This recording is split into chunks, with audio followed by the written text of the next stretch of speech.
Paz, pessoal, tudo bem? Tudo tranquilo?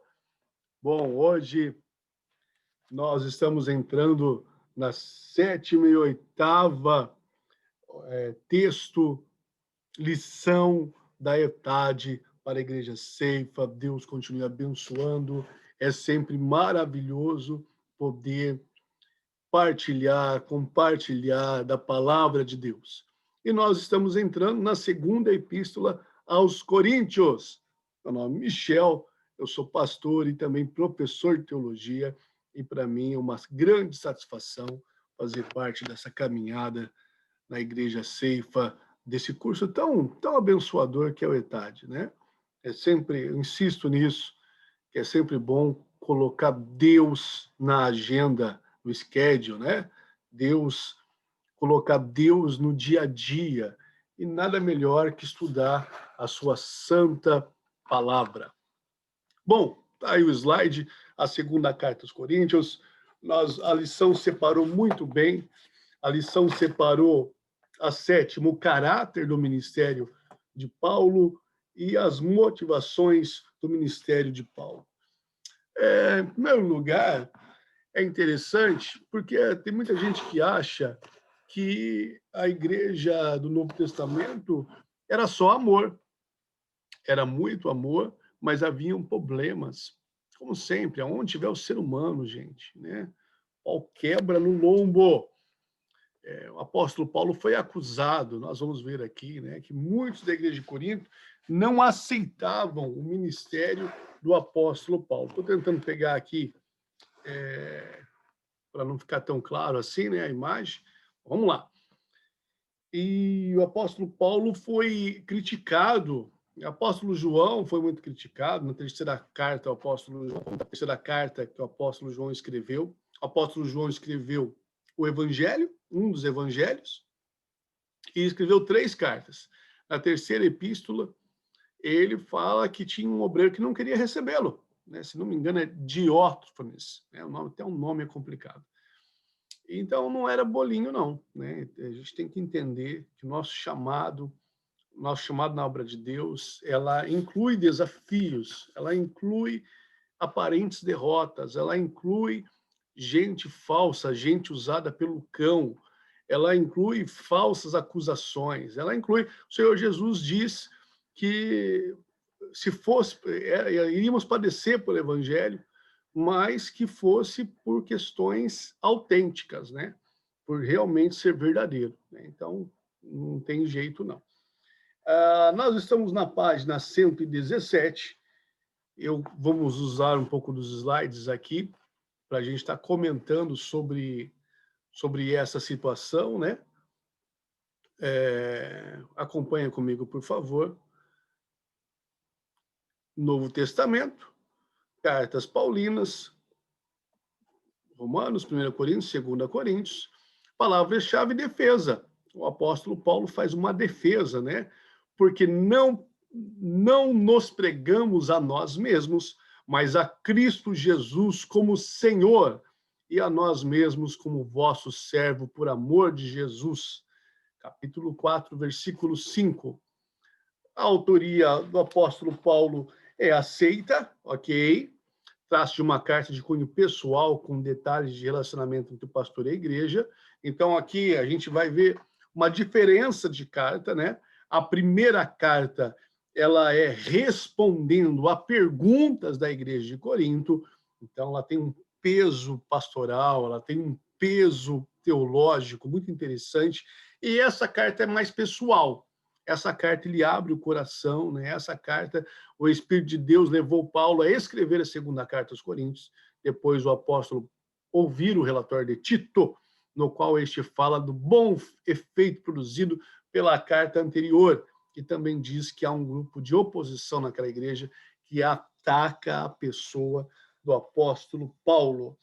Bom, na lição, agora 119, o apóstolo vai trabalhar um ministério de sofrimentos. Sim, né? O nosso... Porque, vem comigo, qual que é o nosso contexto de chamado? Nós somos chamados a testemunhar Deus Pai, que deu o seu Filho por amor de nós, foi crucificado, humilhado, ressuscitou ao terceiro dia, julgará vivos e mortos, e um dia vai buscar a sua igreja. E nós testemunhamos isso num mundo caído, numa natureza caída, numa humanidade caída, em meio de crueldade, maldade. E nós levamos luz.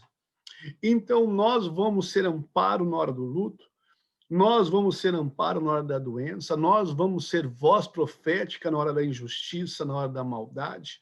Nós estamos nesse meio. É um ministério que envolve sofrimento. Não tem gente falaciosa por aí, né, que fala e prega que é mil maravilhas, né? É uma glória, é uma honra servir a Deus, mas ele envolve embates, envolve sofrimento. Vamos lá? Paulo agora conhece Deus como o Pai das misericórdias e Deus de toda a consolação. É Deus que nos conforta em nossa tribulação. E quanto mais intenso e severo é o sofrimento, maior é a consolação e a misericórdia de Deus. 2 Coríntios 1, capítulo 1, versículos de 3 a 7. O sofrimento operou em a consolação de Deus, né?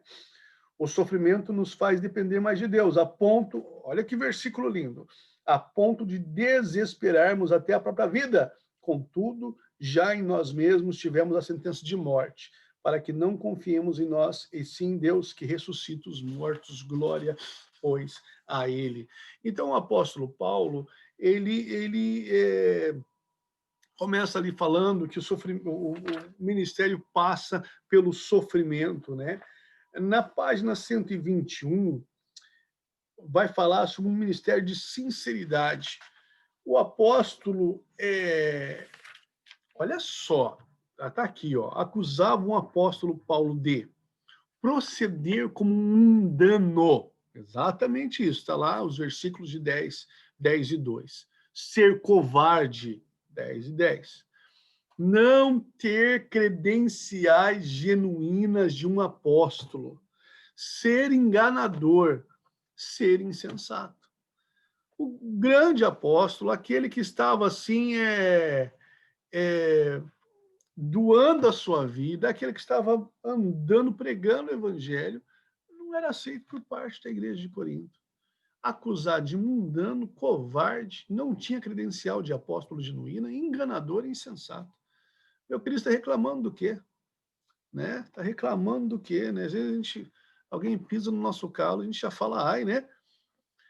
Entre 1º e 2º Coríntios há um espaço de um ano. Paulo não inventou os problemas de Corinto. As informações foram dadas por uma família da igreja. Quando soube que sua primeira carta não foi acolhida pelos irmãos de bom grado, os problemas não foram resolvidos, Paulo fez uma viagem marítima urgente a Corinto, né? Ele estava em Éfeso, mas não alcançou ali seus objetivos, foi uma visita em tristeza. Paulo volta dessa viagem apressada e escreve uma carta severa à igreja. Esta carta se perdeu, repreendendo e exortando a igreja ao arrependimento. Capítulos de 2 a 3 a 4 e 7, 8 a 10. Ele manda Tito na viagem marítima levar a carta e ler perante a igreja. Um pouquinho aqui dessa carta, né? Dessa história. Continuando aqui, um ministério de sofrimentos, um ministério de sinceridade. Sinceridade. No texto apresentamos a defesa do apóstolo Paulo contra a acusação que lhe era falso, né? Ou seja, né, o apóstolo Paulo foi acusado por alguns coríntios de que ele não cumpria a sua palavra, né? Senhor Jesus, né?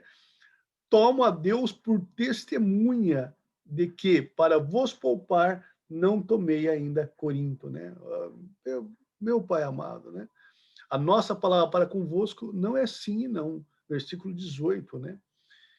Aí a separação que a lição faz, a defesa de Paulo através de uma vida sincera e piedosa. Então, a lição separa de 3 maneiras. 3 razões para a sua sinceridade. A primeira, porque as promessas de Deus são verdadeiras. Paulo disse que o evangelho que anunciou não foi sim e não, mas sempre que houve o sim, disse mais. Quantas são as promessas de Deus, tantas nele tem o sim. Em outras palavras, foi por meio de Jesus Cristo que Deus cumpriu as suas promessas. Logo, nada seria mais incoerente do que atribuir hipocrisia ao apóstolo cuja vida inteira era dedicada à proclamação do evangelho de Jesus. Então o apóstolo começa a falar, oh, gente, estão de brincadeira, estou pregando o evangelho, como assim, né? Sou hipócrita, como assim não sou verdadeiro? Eu prego a verdade, vivo a verdade. Paulo creu e disse amém. O apóstolo Paulo diz, nas certezas das promessas de Deus. Logo, a acusação de fingimento a alguém dessa natureza era completamente absurda. Paulo tornou-se um em Cristo, né? Confirmou e estabeleceu a confiança de ser honesto, né? Então, a defesa dele era clara. E a lição trabalha aqui perguntas para a igreja de hoje, né? Teria o apóstolo Paulo vivido em honestidade, sinceridade, porque cria no evangelho e dizia amém às coisas de Deus? As promessas de Deus e a verdade eterna do evangelho são para nós uma realidade plena, a qual pregamos de todo o coração? Receamos que muito na igreja dão um amém indiferente. Tem pessoas que nós conversamos sempre, e a crise que nós vivemos nessa situação é que muita gente na igreja hoje, ela gosta do pastor, ela gosta do louvor, ela gosta da companhia das pessoas ali, só que ela não conheceu a Jesus ainda como Salvador. Ela não leva a sério a sua fé. Ela não leva, não, o evangelho não a mudou. O evangelho não fez transformação na sua vida. Ela continua com ódio, ela continua com inveja, ela continua com a boca afiada, com a língua afiada. Não houve novo nascimento. Eu tenho essa impressão e contato e experiência, e a nossa oração, o apóstolo Paulo vai falando, opa, calma lá, houve conversão na minha vida. Houve transformação na minha vida. Eu me encontrei com o Senhor e houve mudança. Eu perseguia e não persigo mais. Sou o maior dos pecadores, mas a graça, onde abundou o pecado, superabundou a graça. Isso houve em nossa vida, né? Houve transformação. É algo para a gente fazer uma reflexão, né? Ele continua, e na página 126, o ministério de uma nova aliança. Muitos cristãos não entenderam a honra, a responsabilidade do tamanho do chamado e do ministério. O apóstolo Paulo vai enfatizar no capítulo 3 de 2 Coríntios, temos um relacionamento entre o ministério da lei e do Antigo Testamento. O apóstolo Paulo começa a defender o apostolado da acusação de que não tinha carta de recomendação de Jerusalém. Ao fazer essa defesa, o apóstolo Paulo expõe aos coríntios uma descrição do seu ministério, trabalho e aflição. Em primeiro lugar, ele fala que é escrito no coração e não em pedras. Que pancada já aos judeus, né? Ao declarar a legitimidade no seu ministério, Paulo diz que não precisa de carta de recomendação de pessoa alguma. Já tem esta carta, a qual consiste na conversão. Ele já tem fruto, ele tem trabalho a ser visto, tocado, ele fez, Deus tem usado ele uma grande obra, né? Essa carta, diz Paulo, foi escrita primeiramente no coração dele. Esta é lida por todos através da vida do Coríntios. Quem enviou essa carta? Cristo. Vem da parte dele e não do apóstolo. Paulo se vê como mero instrumento do escritor. Aleluia! Então o apóstolo Paulo começa defendendo que a carta de apresentação, a igreja, ela tem um costume. Então, se eu chegar na igreja Safe, pastor Niceu, pastora Flávia, eu vou chegar com uma carta de apresentação. Quem sou eu? Da onde eu vim? Porque eu posso falar que sou pastor. Né? Tem gente pastor de live, tem gente pastor presidente do Facebook, hoje tem pastor para tudo que é lado. Né? O que você é? Eu sou pastor. Né? Mas de onde veio? Quem consagrou? Tem história? Veio de uma hora para outra tornou pastor, né? Caiu de paraquedas. Então, as igrejas costumam ter uma carta de apresentação, se for músico, se for se for alguém convertido, né, Não, não, olha, a pessoa tal estava em plena comunhão com a igreja. Né? Daí o pastor assina embaixo: eu conheço esse casal, eu conheço essa pessoa, eu conheço esse obreiro, eu conheço esse músico, eu conheço esse irmão, eu conheço essa irmã, eu sei quem é. Né? Porque senão chega um mentiroso lá, fala que é e não é coisa nenhuma. E cobram do apóstolo Paulo: vai, cadê a tua carta lá de Jerusalém? Ele falando de você. Porque a igreja estava centrada, né, em Pedro, né, em Jerusalém, e considerado mais judaizantes, que ainda praticavam, né, algumas doutrinas judaicas. O apóstolo Paulo rompe isso, tem a bênção de Jerusalém, está lá em Atos dos Apóstolos. Ele começa a pregar para os gentios que não faziam parte, né, de Israel, da aliança de Israel, que não eram israelitas, que não faziam, né, não haviam se convertido ao judaísmo. E daí ele é acusado disso. Ele fala: não, senhor, né, vocês me conhecem, vocês estão vendo, estão ouvindo falar sobre mim, vocês veem a obra que está acontecendo, né? Não sou alguém desconhecido, não sou alguém que caiu de paraquedas. A minha carta são vocês, a conversão, a obra que está acontecendo. O apóstolo Paulo tinha credenciais. O apóstolo Paulo não era alguém que não era conhecido, né? Que não era. Ele tinha uma obra, ele tinha. Deus estava realizando uma obra. O ministério válido e eficaz, a nossa suficiência vem de Deus, traz vida e não morte. A letra mata, mas o espírito vivifica. Ele defende, né? Esse versículo foi usado de uma forma tão errada, tanto tempo, até hoje, às vezes. Quem estuda faz teologia, ou estuda, a letra mata, e não, a referência não é essa. A letra mata a lei, né? A lei diz: não matarás, mas, exemplo, né? Exemplo, não matarás, mas se não for o poder de Deus no convencimento, na conversão do homem, né?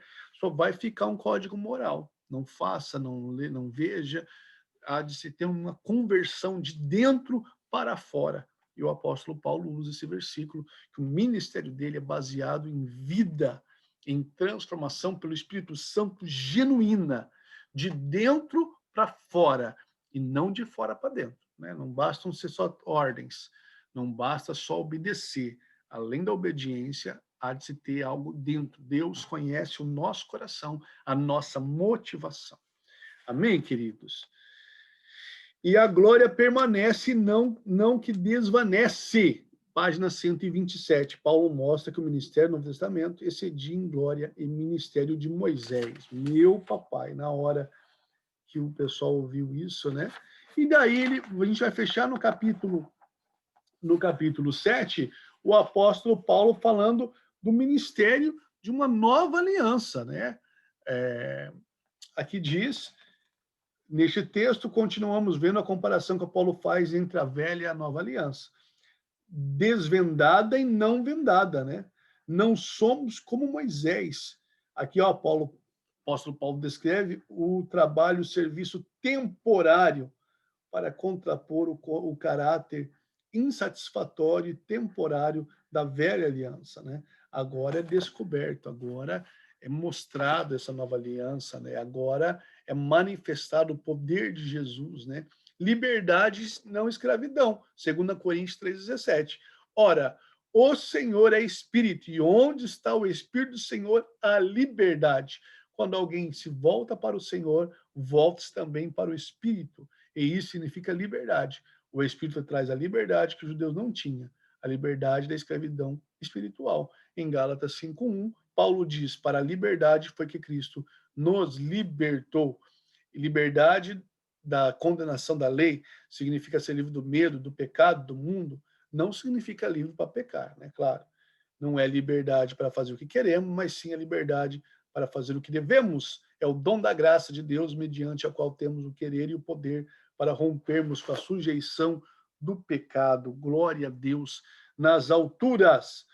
O ministério de transformação, é isso que estava dizendo, contempla o Senhor. Contemplar o Senhor é confiar em Cristo. Paulo diz: contemplando como por espelho a glória do Senhor, refletindo como por espelho. Agora Paulo está dizendo que o ministério é glorioso, porque pode contemplar o Salvador.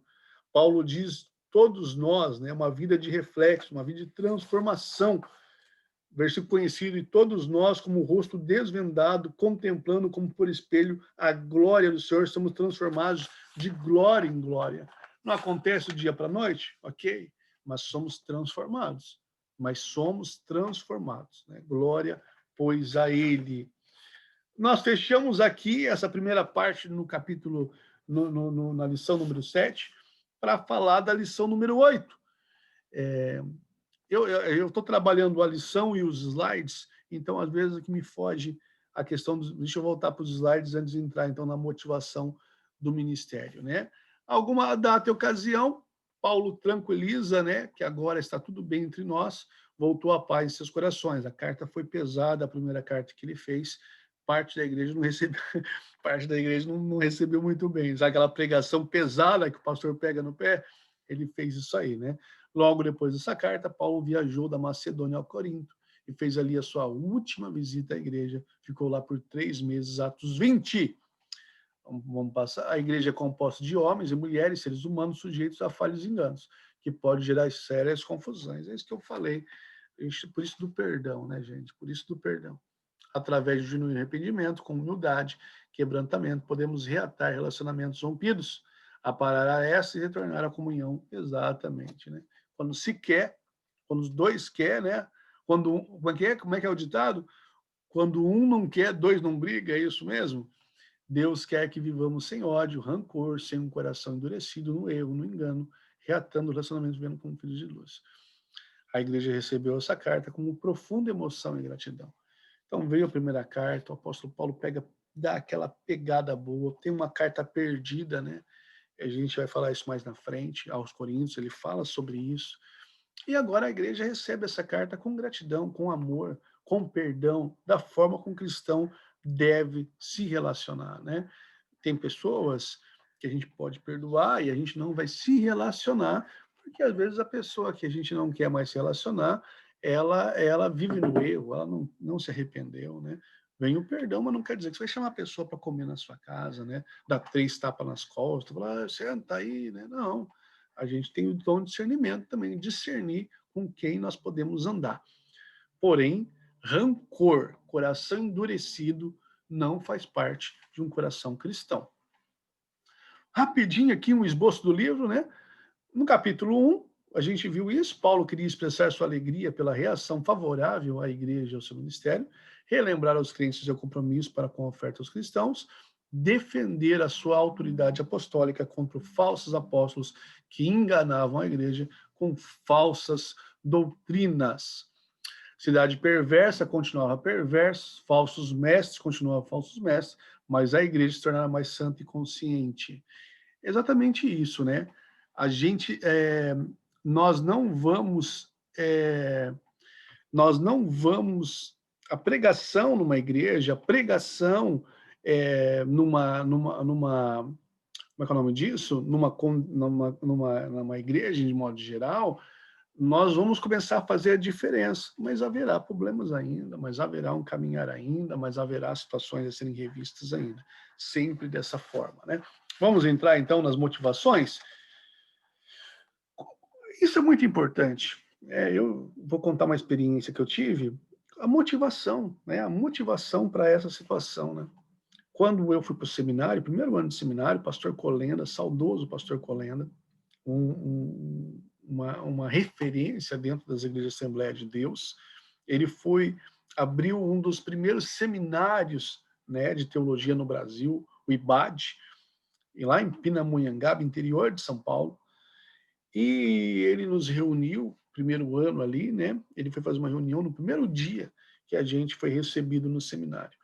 E ele disse assim para nós: qual a motivação de vocês estarem aqui? Por quê? Vocês têm um chamado pastoral realmente? Ou vocês não passaram em outro vestibular e estão aqui para tentar fazer um curso qualquer? Vocês têm chamado do Senhor? Deus realmente os chamou? Porque senão eu pago a passagem de volta para a casa de vocês. Desse jeito. Ele não estava interessado em que a gente pagasse o curso. Ele estava interessado se a gente tinha chamado de Deus. E o apóstolo Paulo começa a falar do seu ministério. No capítulo 3, Paulo descreve a nova aliança em toda a sua glória. Em seguida, passa a descrever o ministério da aliança e seu relacionamento com aqueles que são chamados para pregá-lo. Este capítulo contém princípios extremamente valiosos para todo pregador, para a aplicação eficaz de ser um obreiro. E você que faz parte desse curso, nós somos obreiros do Senhor. Tem obreiros que fazem parte do ministério da igreja, tem obreiros que são obreiros no seu lar, na sua comunidade, no seu trabalho. Nós somos obreiros do Senhor. Ele fala da comunicação do ministério, do caráter do homem do ministério, o preço do ministério e a autoridade. Quando eu falo homem aqui, estamos falando na questão da raça humana, tá? Homem e mulher. Então, no primeiro momento, é a comunicação do ministério. Sua resolução. Paulo passou por muitas dificuldades, eu estou na página 133. Enfrentou muita oposição, mesmo assim, a despeito de toda a oposição, não perdeu o ânimo, mas continua a proclamar firmemente a mensagem de Cristo, né?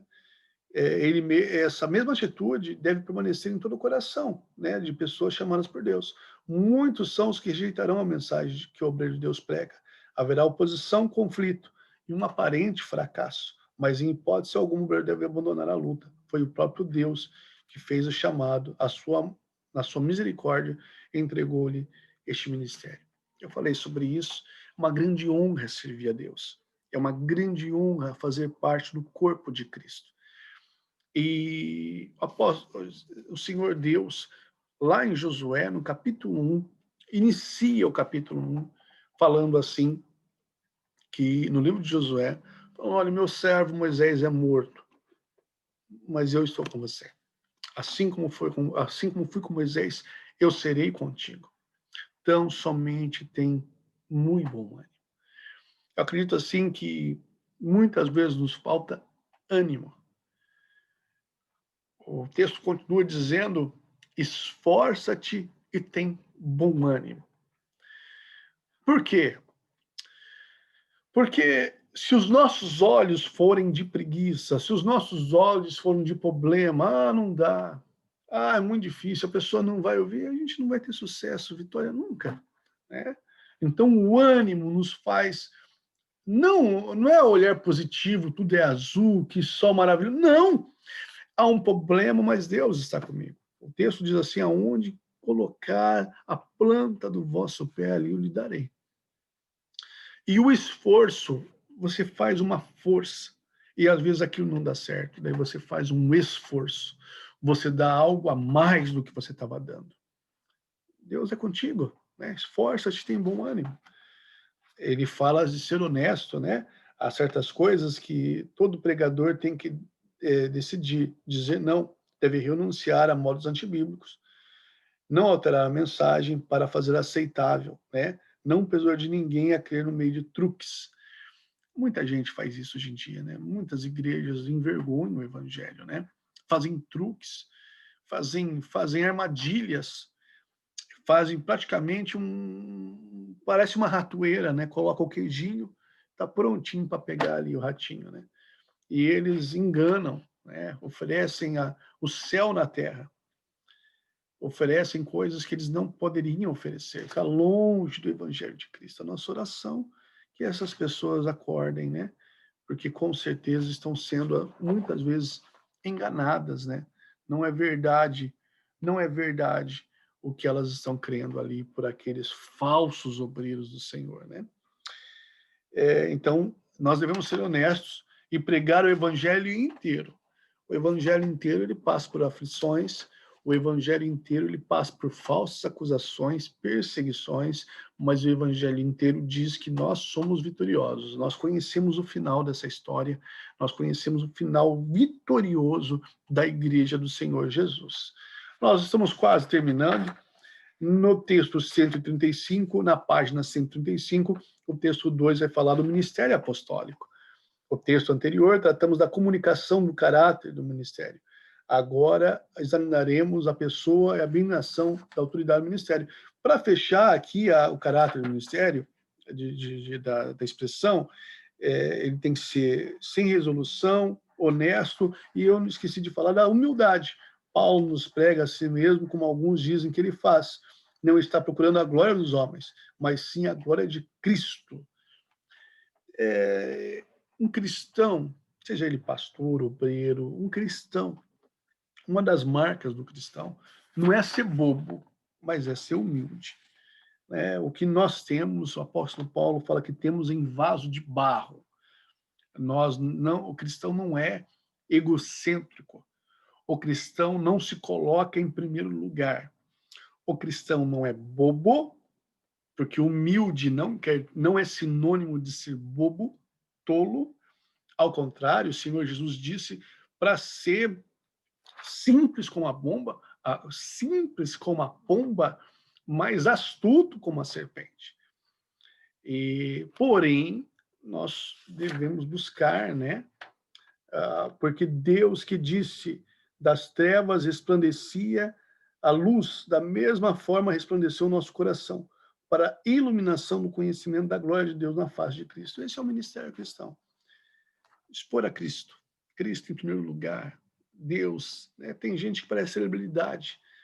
Tem obreiro, parece que chegou o Superman, chegou o Tom Cruise, Chegou alguém de Hollywood, Meu Deus, misericórdia, Nós somos servos. Tudo que está em nosso coração vem de Deus. Tudo que nós temos em vaso de barro, para que Deus seja glorificado em nossa vida, Que Ele cresça, que eu diminua e que o nome do Senhor seja exaltado pelas nossas vidas.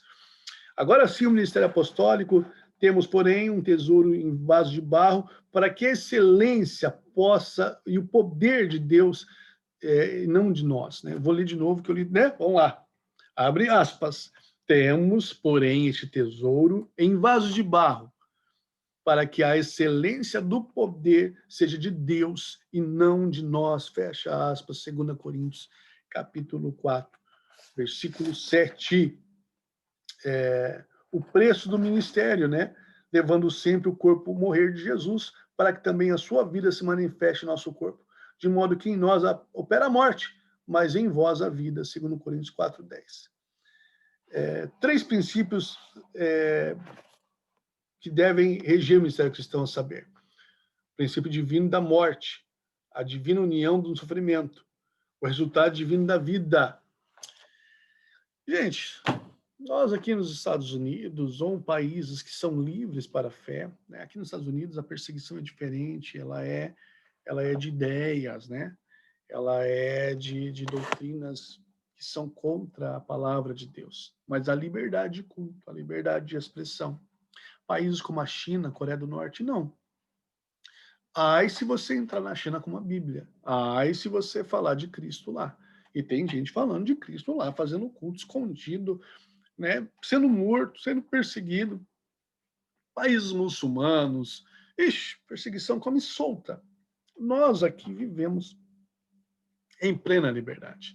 Em plena liberdade. E não damos valor. Há relatos de pessoas que leem versículos de Bíblia, porque eles não podem ter uma Bíblia para ler. Se eles forem pegos, eles são mortos. O sofrimento nessa questão, ele anda junto. Num mundo caído, onde há pessoas que passam fome, estupro, sequestro, onde pessoas são mortas por pregar o evangelho, a desigualdade, pessoas que não têm o pão de manhã, pessoas que não sabem o que é um pedaço de carne, pessoas que não sabem em pleno sofrimento. A igreja ela é chamada também para chorar com os que choram. Então, por isso que agora há pouco eu falei que há pessoas que usam o evangelho para seu bel prazer, para serem sustentados, para comprar fazendas, usam o evangelho para enriquecer, que é uma grande tristeza. Mas o apóstolo Paulo, falando do verdadeiro evangelho, ele diz assim, olha, o que significa isso? Significa viver, chorar, sofrer, amar com paciência aquele que Deus nos deu para cuidarmos. Significa servir no desânimo, na aflição, na decepção, no desespero, na perseguição, no sofrimento, nas labutas, nas noites em claro, na fome, na pobreza, na tristeza. Significa que somos tão vinculados à causa de Cristo e de seu povo, que mortificamos nosso próprio progresso e glória.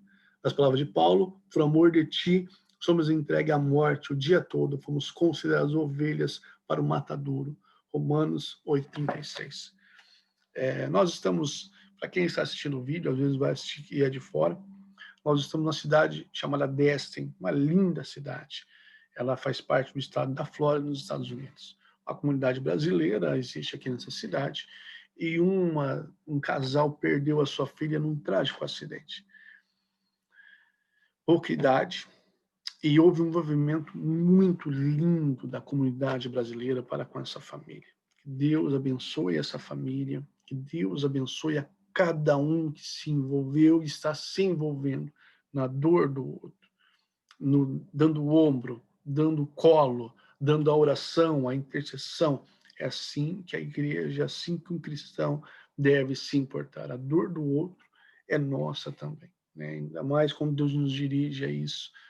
Aí o apóstolo Paulo fala que o ministério envolve o sofrimento.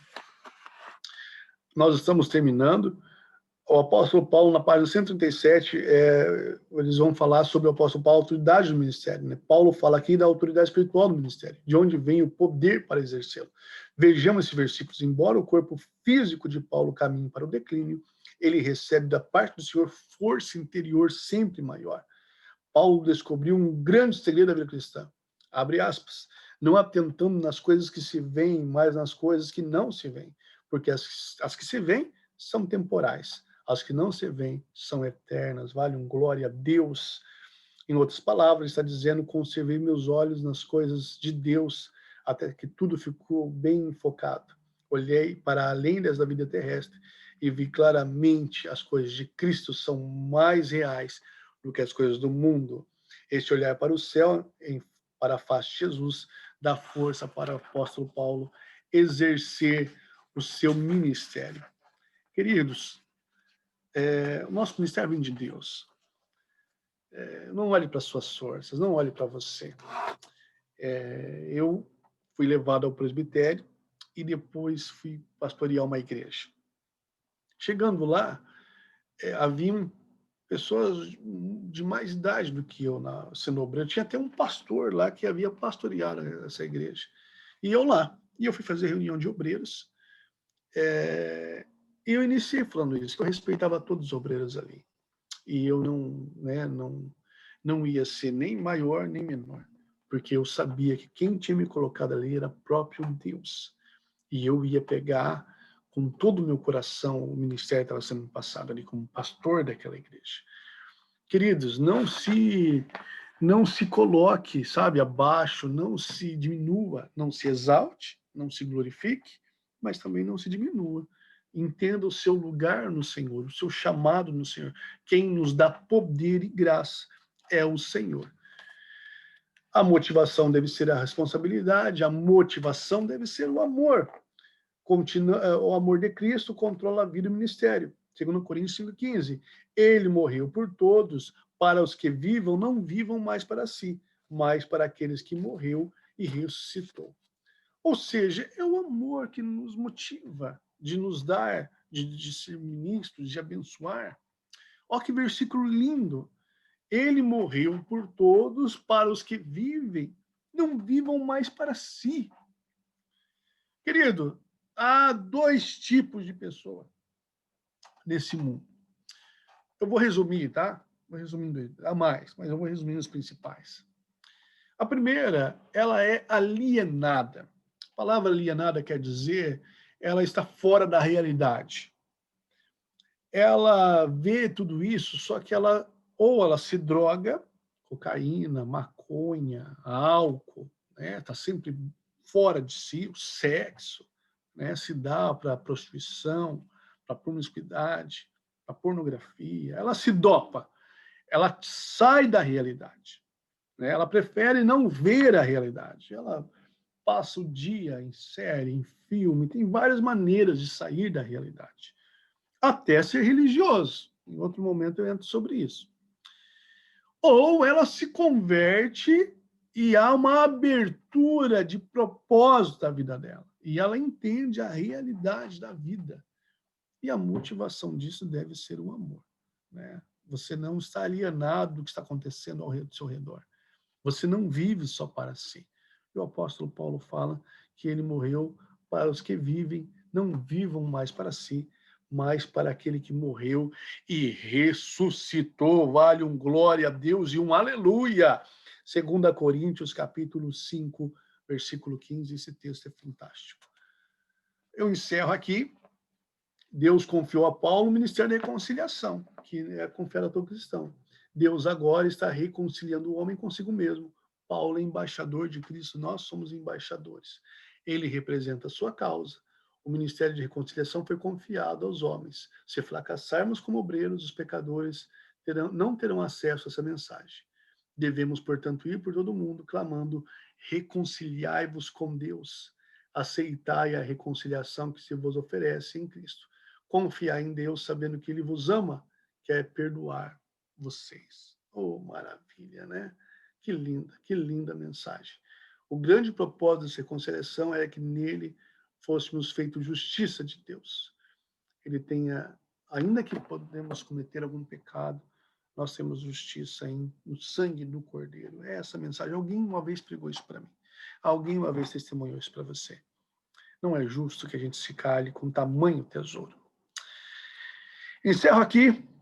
Nós, na próxima lição, né, nós temos a 9 e a 10, e nós vamos encerrar esse maravilhoso livro falando da carta aos Coríntios, 1ª e 2ª Coríntios. Um grande abraço. Deus abençoe a sua vida. Uma semana abençoada para você, em nome de Jesus. E, se Deus permitir, estaremos juntos para a próxima lição. Deus abençoe. Até mais.